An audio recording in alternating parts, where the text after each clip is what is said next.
Maricopa County Sheriff's deputies raid a Valley meatpacking plant. Their search does uncover 14 suspected illegal immigrants. ABC 15's Eric English joining us live from the scene near West Virginia and 31st Avenue. And Eric, I understand the family members of those who are suspected to be here illegally were outside, in fact, calling the sheriff's tactics unfair. Well, there were a lot of people out here this morning. They were concerned about the futures of their loved ones. Now, the sheriff says they'll be held in the jail on charges of identity theft. He says those are state charges, and they'll be held while the case is investigated. He says they won't be handed over to ICE and deported, at least not right away. Right after dawn, dozens of deputies surrounded the Prime Cuts meat and seafood packing plant. One of the 40 or so workers detained inside was Alma, Raygoza's sister. My friend called me and she said the sheriffs were in there.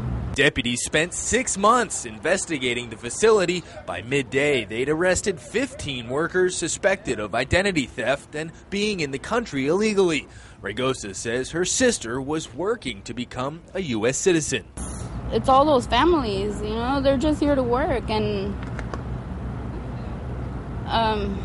they just need a chance to get their papers so they can be legal. She accused Sheriff Arpaio of targeting Hispanics and taking pleasure in breaking up families.